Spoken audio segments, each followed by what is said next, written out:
You're listening to the Sports Brothers podcast by Sam and Brian Dostal. Everything sports, all the time.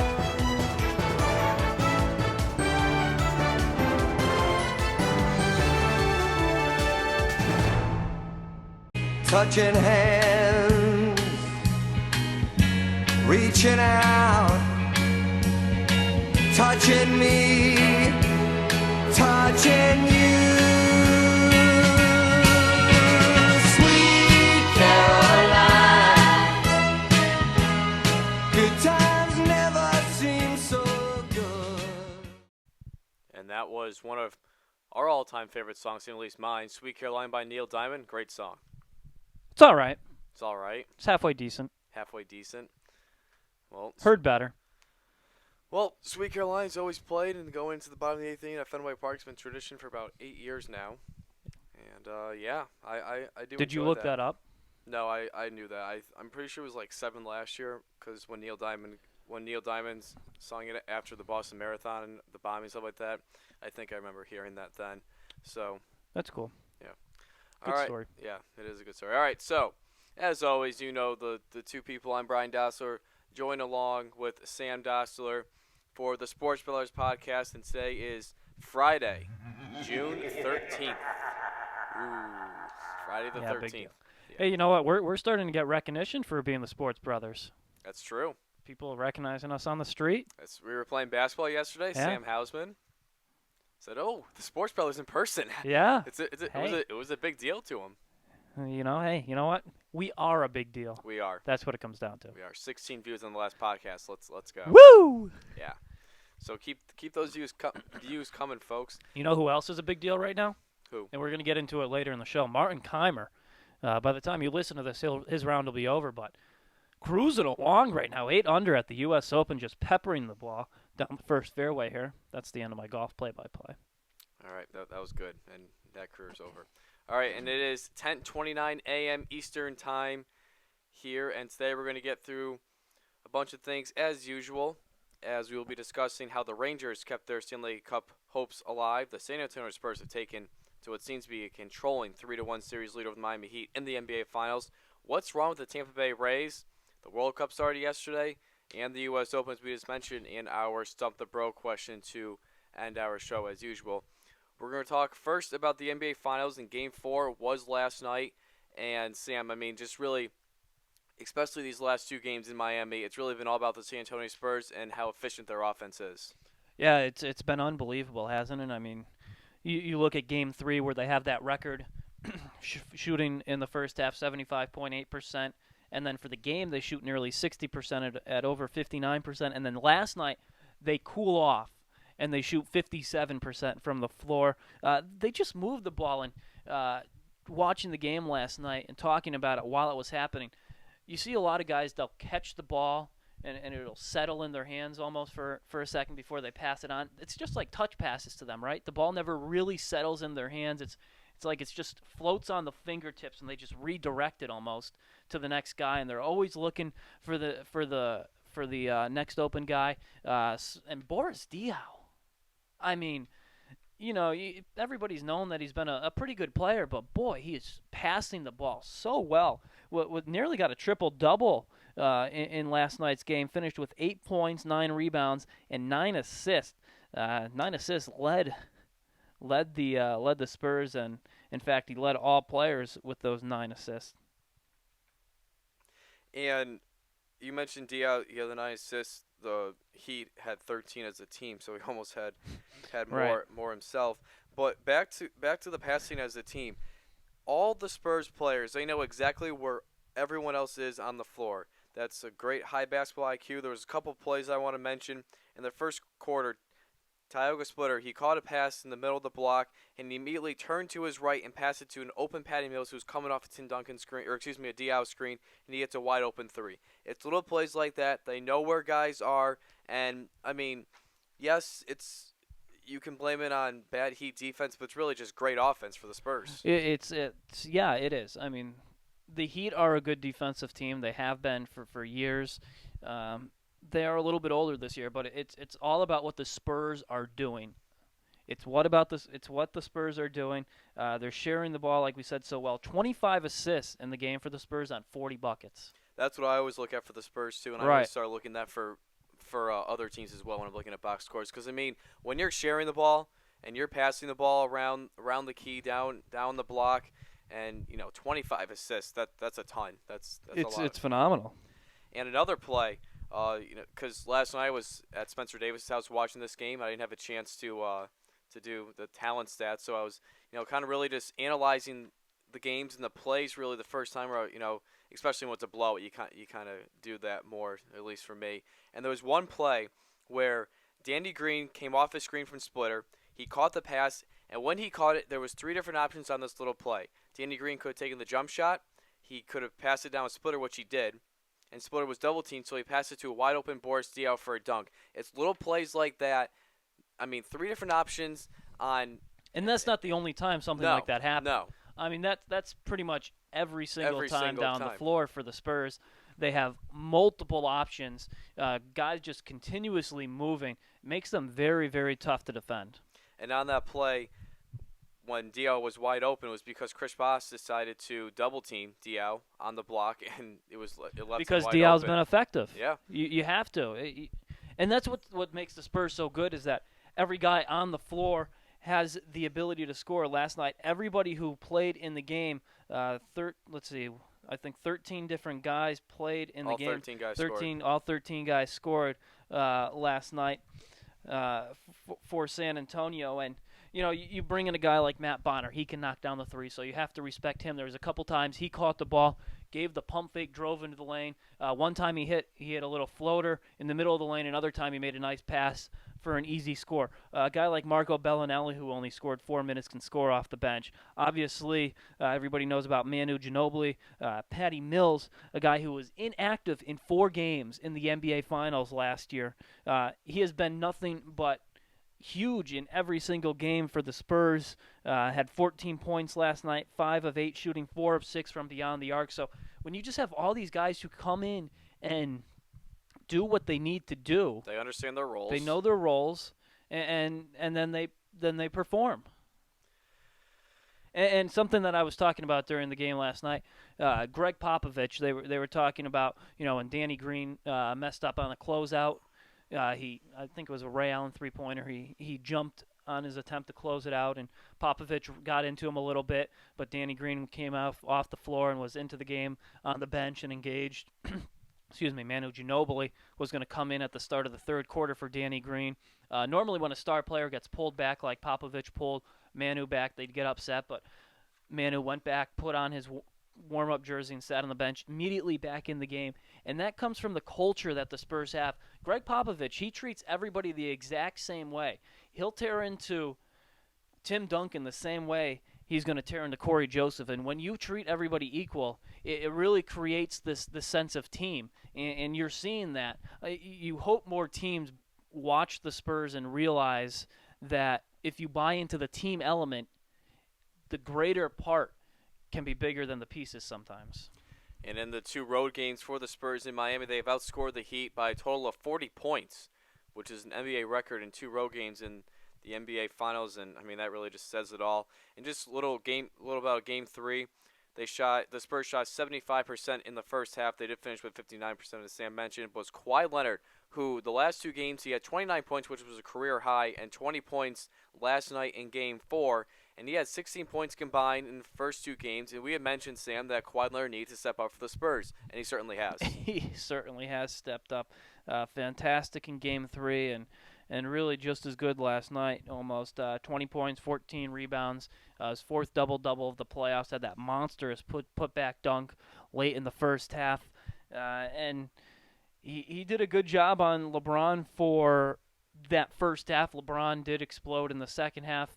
Tried to drag Miami back into the game. But Leonard, he was talked about as someone who had to step up, and he did just that. And here is Tony Parker after the game saying the Spurs are playing their brand of basketball. We're playing Spurs basketball. We're just moving the ball, and we're just playing the way we've been playing all season. We like to do the good to great, extra pass. We preach that, and right now, we're clicking. Okay, so that's about the Spurs. Now to the Heat side of things, Sam, and you look at their offense, and it's certainly just not as fluid as the Spurs offense. There are times where, and I understand, this, I mean, they're down 20 points, and, you feel that you have to be forced to take three-pointers, but during the early part of the games, they were getting the ball to Chris Bosh, and it was something like he touched the ball 35 and 36 times in Game 1 and 2, and then he only had 12 touches in Game 3. So it seemed like they were trying to get to him early because he had a quick 8 points, I believe. But when they started trailing, they started going to the three ball. And there were times where Heat would have 4, maybe even 5 guys on the perimeter. There'd be a quick ball screen, and then it'd be maybe a pick and roll or a 3. And that's how their offense was. Certainly not as efficient as the Spurs offense. No, it certainly wasn't. A lot more dribble drive, and the ESPN crew brought up a very good point. I don't remember if it was halftime or post game, but they were talking about how LeBron James and Dwayne Wade and guys like that have to step up, and Chris Bosh, they have to do what they do in order for Mario Chalmers to be Mario Chalmers, in order for Rashad Lewis to be Rashad Lewis, and the list goes on and on. Those 3 guys, LeBron James is doing his part, but Dwayne Wade and Chris Bosh not doing their parts for the most part on the offensive end. And if those guys aren't doing what they do, then the other guys can't be who they are. And you mentioned Mario Chalmers. He had 4 points on 2 of 6 shooting. He's a guy that, I watched some highlights of Game 3, of the finals last year, and Chalmers hit a lot of he hit a lot of threes, and you need production out of the point guard position. Like we said, he's a guy that can distribute the ball to the big 3. Dwayne Wade, 3 of 13 shooting for 10 points, 3 of 13. That's got to be better. 4 of 8 from the free throw line. Both of those need to clean up. And Rashard Lewis, 1 of 4, 2 points. That also needs to pick up. But one sequence here that I was criticizing the Heat for when I was over at Spencer's house last night was there was a play where Miami inbounded it to LeBron James, and there was 17 seconds left on the shot clock. Okay, so 17 seconds on the shot clock, and he's defended by Kawhi Leonard. He catches the ball at the left elbow, and he faces the hoop against Leonard. And then he dribbles, puts his back to him, and then dribbles it out with about 5 seconds left on the shot clock. He was holding the ball for a good 8-9 seconds, doing nothing. There was 17, and I got to mention that this was with about 25, 24 seconds left in the third quarter. You got to go 2 for 1. LeBron didn't, and Kawhi Leonard, he ended up tipping the ball away. LeBron did get it back and make the 3, but when you have 17 seconds left on a shot clock, you can't not pass. That's not good offense. You got to move the basketball. You have to move the basketball. I mean, you'd think you'd figure it out a little bit, and the Heat usually are pretty good at moving the basketball, but you think you'd figure it out a little bit, seeing you're playing against this team that is just whipping the ball around you. I mean, I'm surprised the Heat players don't have whiplash from the way that ball's been being swung around. And you'd think you'd figure out, well, hey, you know what? That's throwing our defense off balance, so maybe we should try to do the same. I mean, obviously the Heat not built exactly like the Spurs in the fact that they move the ball as much. They do use more isolation and isolation play with LeBron and Wade, but they do need to move the ball better than they have been. Here is LeBron James, a very frustrated LeBron James after the game. Whoever can make plays and put your teammates in position to win, all the stones should be unturned. That shouldn't happen in the finals. That should be from day one. And here, Sam, you hear those comments by LeBron, and he says the team needs to come out more prepared. How can you not be prepared for an NBA Finals game? I mean, especially you have a day off. You look at the film. You see what they did. Yeah. Figure it out. Okay, now, Game 3, if you're a Heat player, Heat fans, okay, it's one game. They're not going to shoot 75%. They're not going to shoot 59% again like that. They're not going to shoot that well. But they did it again. That is unexcusable. It is. You can have games where, it's going to – in last year's final games 2, 3, and 4 were all blowouts one way or the other. So it's going to happen. There's going to be blowouts, but to have two performances in a row. But last year, if the Spurs got blown out, they came back and they would win the next game. If the Heat got blown out, they'd bounce back and win the next game. They blew out San Antonio on the road in Game 4 last year.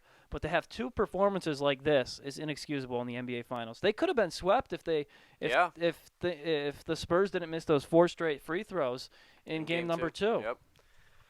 Under Greg Popovich, Spurs are 10-0 in best-of-7 series when taking a 3-1 lead, and no team has ever come back from a 3-1 deficit in the NBA Finals to win the Larry O'Brien Trophy. So history is not on the side, and it was the first time that the Heat lost 2 consecutive playoff games. It was like a strain of like 48 games or something like that.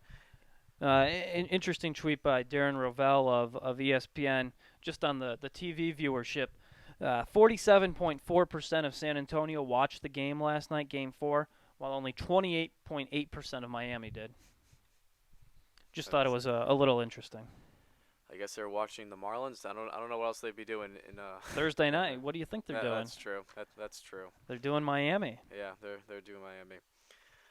All right, so now over to the Stanley Cup Finals, and the New York Rangers, they have kept their playoff hopes alive, or their Stanley Cup playoff hopes alive after defeating the Los Angeles Kings 2-1 in Game 4 at Madison Square Garden. And Sam, you knew that this wouldn't be a sweep because you knew Rangers goalie Henrik Lundqvist wouldn't let it happen. He's such a good goalie. Yeah, I mean, he's played pretty well throughout this whole series. But you knew the Rangers, a team that had fought so hard to get there, they had their backs up against the wall before. They weren't going to drop that game at home. They were gonna figure it out and at least keep this thing alive for one more game. And Lundqvist, he got 40 saves in the Game 4 win, and 15 of those came in the third period, while the Rangers only put 1 shot on goal. And, you know, that's just the sign of a great goaltender. 15 shots in the third period when your team is leading by 1. He was facing heavy pressure. Very heavy pressure, and he was able to withstand it. And the Rangers, they are going to be forcing a Game 5, which will be tonight, 8 o'clock Eastern time. But first, here is Lundqvist after the Game 4 win, saying that elimination games are not easy to play in. You know, you just have to challenge yourself the right way, I guess, as a team and personally. You know, you have to go out there and leave everything out there. You know, one mistake and the season is over. So you're definitely aware of that. So as I mentioned, the Kings, they'll be going for the clinch at home, and they're going to try to win their second Stanley Cup trophy in the last 3 seasons. Sam, do they get it done tonight? I think so. I think going back home, they were so close they can taste it. They're gonna close it out at home tonight and send the Rangers packing and back across the country. I agree, and I do think they're going to Game 5 as well, but imagine if they got swept, you know, New York and LA being the 2 big cities. I mean, still losing the series, it's not good for bragging rights, but I also do believe the Kings will get it done at home. You are listening to the Sports Brothers podcast with Brian Dossler and Sam Dossler, and you can listen to our show off our YouTube page, The Sports Brothers, and off our Twitter page at Sport Brothers, or off our website, thesportsbrothersblog.wordpress.com. I apologize for only having 2 articles up there now that baseball's starting and all these different things are happening. Excuses. It's tough. Yeah, you're a busy person, Brian. I actually am, because I'm probably either playing baseball at work or doing these outlines. So it is a lot of stuff for me. All right, so now to the Diamond. The Tampa Bay Rays are having a struggling season, Sam. They are 25-42 right now, and that is good for, or I shouldn't say good for, they're 13.5 games out of first place in the AL East. That's the worst record in baseball at 25-42. They did win last night, but they have lost 15 out of their last 17 games, and I mean it's tough right now in St. Pete. It is. It's really surprising. I mean, they've had injuries.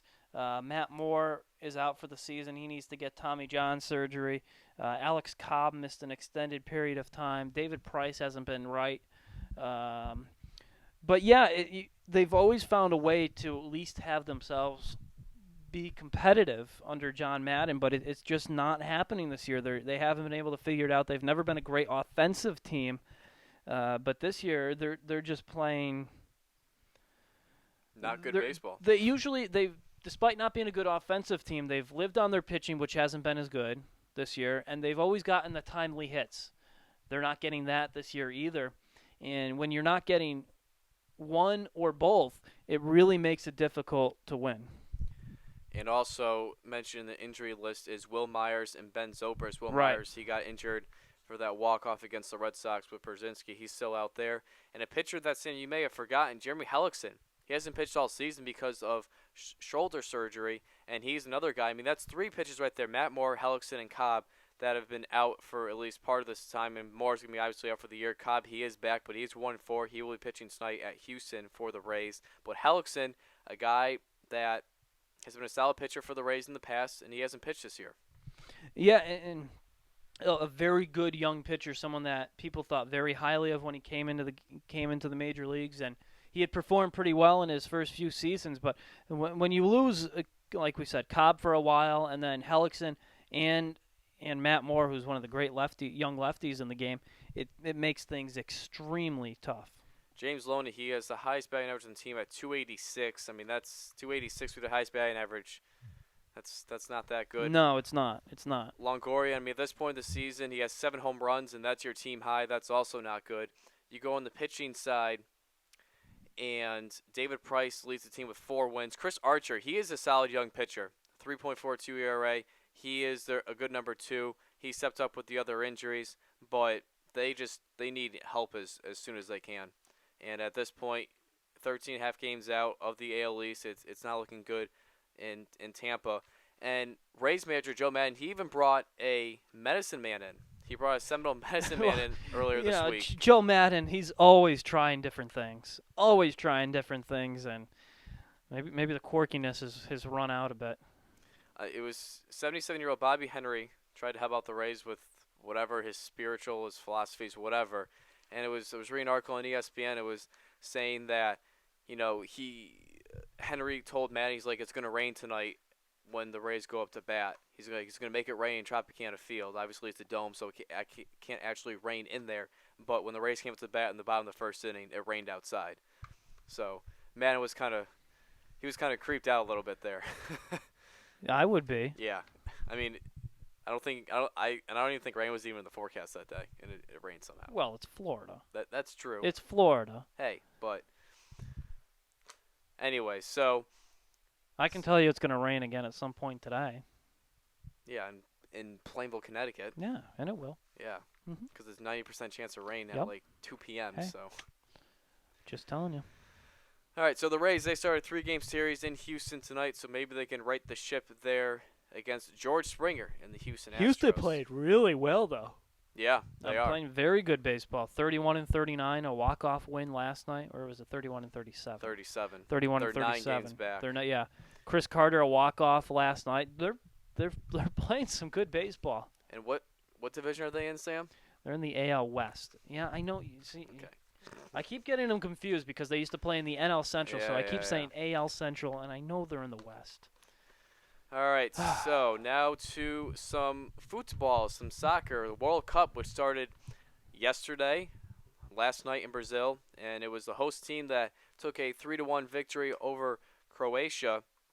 And Neymar, the great young Brazilian player, he scored 2 goals in his first World Cup match. And, Sam, I know you haven't played as much as me recently. I played at school, but I know some of these guys' names just because I'm playing some FIFA at school. Oh, good for you. Yeah, it gets pretty intense up there. So That's cool. go Italia. That's always my team. Anyway, but what has people talking about is the flop of this game in the 68th minute, Croatian defender Dejan Lovren and Brazil forward Fred, they got in a little bit of a altercation, as it seemed as though that Fred, the forward, flopped the Croatian defender flopped, and the ref thought it was a yellow card worthy. The announcers, really everyone across the world, saying that now that it's even more rigged for Brazil, and because they're a host team and the refs are on their side. I mean, say what you want about that. I just think it was a coincidence. I really don't think that the refs are out there for, to target Brazil to win the World Cup. I mean, it's obviously a tough environment for a referee to make calls, and first game could be first game jitters, whatever it was, but it was in the Brazilian favor as Neymar he made the penalty kick. What I don't get is why does Neymar get to? They get to choose. Yeah, I don't get that. I mean, the guy who got fouled should be the one. Or you could look at it as like a technical foul in basketball. But it's not. Or you could look at it like a flagrant foul in basketball. That's true. So I mean, hey, which makes more sense. Yeah, that's their rules. But anyways, yeah, it didn't seem like the right call. At the same time, when I went, I didn't see it happen live, but when I did go and watch the video, I knew a flop was coming. So a biased. So I say when I first saw it, it looked like a flop, but that's because I knew something was coming. And it was a flop. He did flop. At the same time, with the game moving at game speed, and the official isn't right on top of it. He's a decent amount of space back from the play, and the angle he's at, the game speed. It's a tough call. The officials are humans. They get caught up in the moment too, and they see what they see. I'm sure when he goes back and looks at the film and sees what happened, he's going to be like, I probably shouldn't have called that. And as soon as he made the call, there was about 5 Croatian players right in his face, making a circle around him, arguing the call. And so Brazil, they do get the 3-1 victory. It's not the first time we're going to see a call like this in this World Cup, and it's not the last. Nope, there's going to be plenty more as it's a month-long soccer festivities of games. And the U.S., as we mentioned earlier this week on Tuesday in our podcast, their first game will be this coming Monday, 6 o'clock versus Ghana. So look forward to that. To the U.S. Open, Sam, your favorite – is it your favorite major for golf? Probably. I would think so. Yeah, because I've gone, yeah. Yeah. So I've gone a couple times, so it's definitely sorry, I was watching the US Open actually. It is one of my favorites. Always love it. Not a big fan of Martin Keimer running away with it right now. I want to see this thing closely contested going into the weekend. Keimer at 8 under. Be interesting to see what Phil Mickelson does later in the day. Even par for the tournament. He's only 4 back on most guys, but of course, it all matters how far you are behind the guy who's currently leading the tournament, and that's Keimer at 8 under. Interesting tournament so far, though. You've been watching a little bit. Any thoughts on the course layout and the native grass, as they're calling it, at Pinehurst this year? Yeah, I think it's very interesting. It's got the rough and then, like, the sand. It looks like you're at a beach. Yeah. Yeah. The sand dunes behind a beach. Like we can see an overview shot here right now, and I mean it's tough. I mean, but it's supposed to be. It's a U.S. Open. Well, but I think it's actually making the course easier because you can get a good lie in this. You can get something that allows you to advance it up around the green. Previous U.S. Opens here at Pinehurst, they used to have the Bermuda rough, where if you go get in that and it just buries, you can only advance the ball about 160 yards down, and then you have a decent length approach shot playing into the green. Well, this year, a lot of times you can advance it up around the green and gives you a much better chance to save par.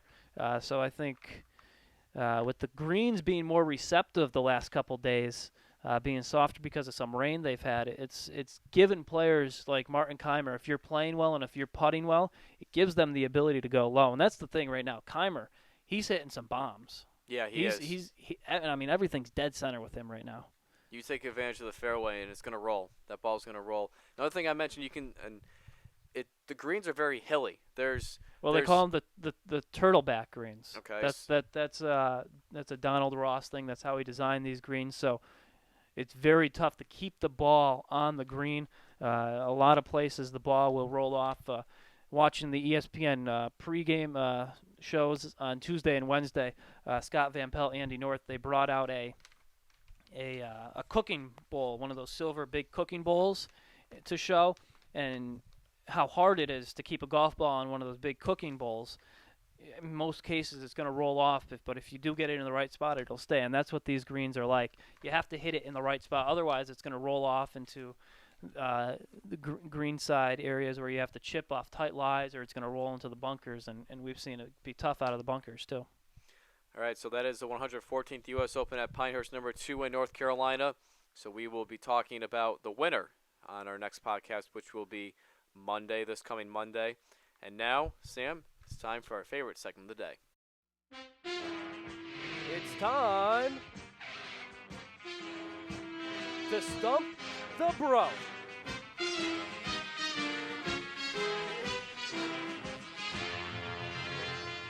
All right, it's time to stump the bro. Last Tuesday, a couple days ago, Sam and I, we had the same question. So an awkward moment. He thought of a question on the fly. I had to go on MLB.com for another trivia question. I got the question wrong. He got it right. So it is 3-2 in favor of me still, and we still need to figure out what the winner would get or something like that. We'll figure it out. Yeah. Our next production meeting, maybe we'll talk about it. Production meeting. Yeah. I'm the only one at those production meetings. I'm around. I was in the room when you were doing it. Yeah, your point. I was preparing for an interview for the big state championship volleyball game tonight. Woohoo. Anyways, all right, so who wants to go first? I'll go first. All right. All right, Brian. NBA question for you. Who holds the NBA record for career turnovers? I thought it was me saying questions me. Anyways, go. Karl Malone, Gary Payton, Isaiah Thomas. Oh, Isaiah Thomas. So this is just in total, the regular Total season. career turnovers. So my choices are Karl Malone, Gary Payton, or Isaiah Thomas.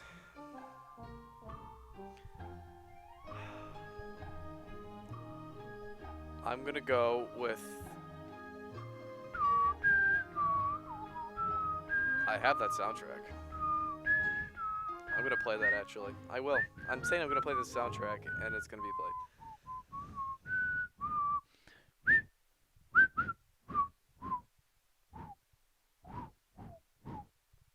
My answer for $800 is Gary Payton. Wrong. Isaiah Thomas. Wrong again. Karl Malone. Yeah, really? right? Very surprising. Really? Yeah, you wouldn't think out of the big guy. But, yeah, Karl Malone. How many? Does it say? No.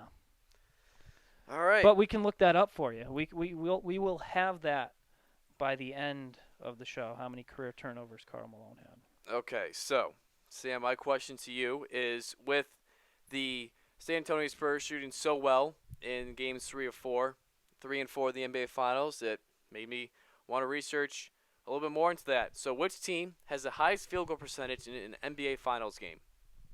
In one NBA Finals In one game? Finals game. And the first team that I say is would be the answer. So it's one of those three. You'll understand when I say it. The Philadelphia Sixers versus the San Francisco Warriors in 1967. Oh. The Boston Celtics versus the Los Angeles Lakers in 1985.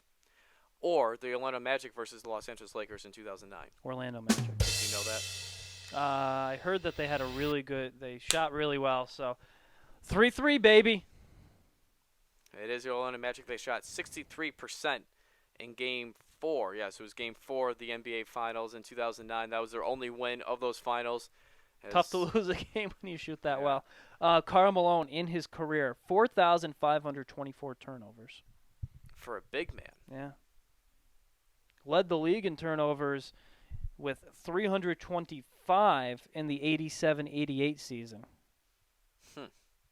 Yeah.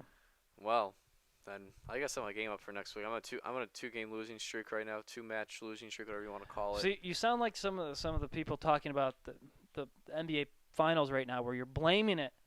You're saying, "Oh, it's the Heat are playing bad." No, it's Sam's playing good. Oh, it's just like the okay. Spurs. We're playing Okay. good over here. Okay. We're playing good.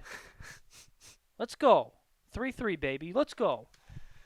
All right. Well, gee. Drops the microphone in happiness this time for once. So just before the leaderboard is up, Martin Keimer 8 under, Dustin Johnson 2 under, Graham McDowell he's teeing off at 125 2 over. Kevin Na he's also 2 under. That is your leaderboard right now as of 11:01 a.m. So we had about a half hour. It's going to be really relevant when people actually listen to this. Oh, it's going to be relevant, when they watch it tonight, tomorrow, next week. But there. If you wanted to know the leaderboard for the second round of the U.S. Open, 11:01 a.m. Eastern Time, there it is for you. All right, so that does it for today's podcast. Thank you for listening to the Sports Brothers podcast, and you can listen to our show off our website, the sportsbrothersblog.wordpress.com. Please critique us. Please let us know. I've said it. I say it all the time. No one ever responds, but hey, we do appreciate for those of you that are listening to our show. We really do. We always get excited when our viewership goes from 11 views to 16 views. It is very nice. It gets us excited. So we thank you for that. All right, that does it for this Friday. Stay dry today, folks. Have a great day.